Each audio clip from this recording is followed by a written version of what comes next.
Hey there, it's Heidi with Hush Hush Magazine, and today I wanted to talk about, I don't even know what you would call it.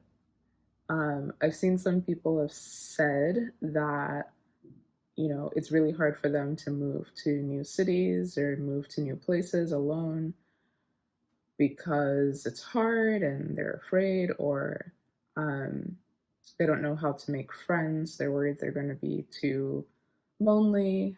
And that's like one of the biggest reasons why they don't move or why they're not basically switching things up. So I wanted to talk a little bit about how I think about that and some of the tips that I have for basically overcoming that fear. So let's get into it.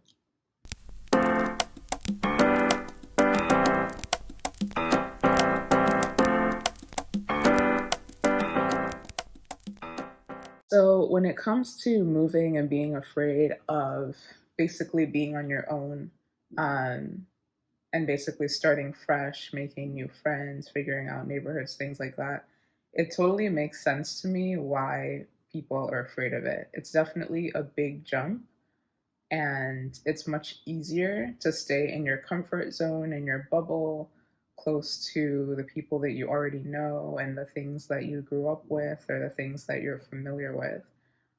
That way, you don't have to learn a whole new, I don't know, subway system or find like new places to get your favorite foods if they even have it, or find new places to get your hair done, find new gyms, all those types of things that basically make up your day to day and your week to week. So I'm definitely not going to lie to you guys and say that it's necessarily easy. These things are still a pain in the butt every single time that I move, that I need to kind of like refigure out all these things.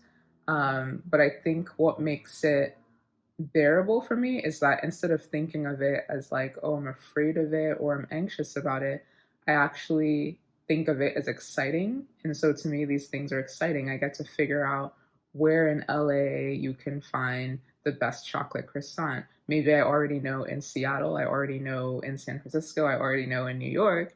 But the idea of getting to know it in a new city or in a new place, to me, that's really cool and exciting and makes me feel more cultured and makes me feel like I have a broader perspective. And also, you never know, like maybe in the new place that you're moving to, you might find a place that's, two times as better as the place that you even had before. Or in some cases, maybe it's cheaper. So you can enjoy the same thing for less money. Or maybe you might encounter like a wider diversity of things that you might not have seen in your last city or the last place that you're in. So that would be my first tip. Try to think of everything as exciting and new and cool as opposed to scary, different, um, and unknown. And then my second tip would be to make use of the resources that you do have and to stay in touch with your network and to use your network to make the next place that you go to feel more familiar. So every time I move to a new place or a new city, I basically reach out to people on Facebook. Sometimes it's just a post. I reach out to people I know on Instagram and I say, hey, does anyone know anybody living in Los Angeles? Does anyone know anybody going to school in Miami or whatever the area is that you're going to? And honestly, like 9 times out of 10, there's typically at least one person. Um, Usually, I'd say more. Like, usually, I can get like 5 to 10 recommendations of people that either live here, work here, or occasionally travel here, or sometimes you'll get connections to people that used to live here and can actually give you a lot of tips of what's going on, where to go, where to find XYZ, where to live. Lots of advice that otherwise you'd just kind of be navigating on your own and slowly figuring it out, and you can accelerate the process. So that's another thing that always helps me out as well. So, tip number two is use your network to help you build your new network, basically, and to get up to speed on your new city. And the third piece of advice I would give is to also not abandon the friends and the people that you knew before once you come to your new city.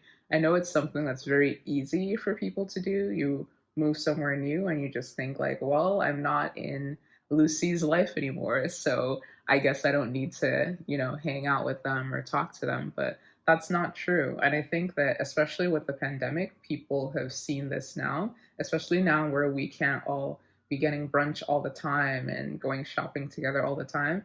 People are basically doing things virtually that they would have done with their friends before. So whether it's like a virtual brunch or dinner, or whether it's like virtual coffee, or just like playing games together, or just like a simple phone call and just checking in, saying, how are you doing? What's going on? Those are things that you should keep doing even when you move to your new city, because in those first few months when you're still trying to get settled in and figure out what's what and meet new people, using your old friends and connections, or current friends and connections as a means to stay social and feel in touch with people as you start to build new connections, that's going to make a big difference in terms of how much you'll be able to enjoy your new city, and also just like your general well-being and happiness. And then even like for me, even as I start to meet new people in wherever I'm moving to, I try my best to still stay in touch with people that I knew before. So like at this point, LA is probably, I'd say, maybe my fifth major city that I've lived in. And I still have people I stay in touch with from New York. I still have people I stay in touch with from Sao Paulo, Brazil. I still have people I talk to from Philly, and Seattle and all these other places I lived in before. It doesn't need to be a whole bunch of people, but even if it's just like one, choose like one or two people that you felt like you developed pretty close relationships with. Don't toss those out the door, because you never know. Maybe at some point in the future, the two of you might end up crossing paths again, and you want to still have those relationships intact.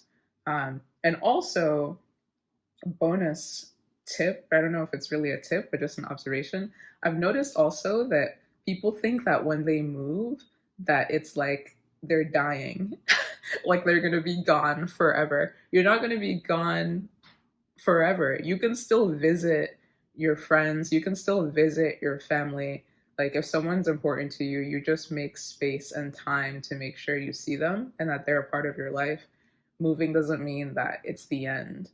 And so I think these are all the things that have really made it, I won't say easy, but um, made it less difficult for me to move around, try new things, explore, and be adventurous and not be held back by fear, knowing that even as I do all these things, that there's still ways for me to basically maintain my sanity, maintain some level of consistency and stability in my life.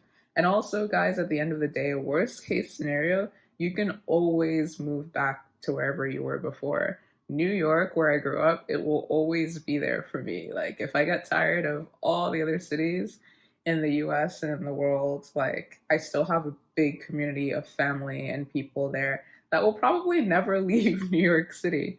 And I'm sure it's a similar case for a lot of other people too. So, with that, I hope this helps.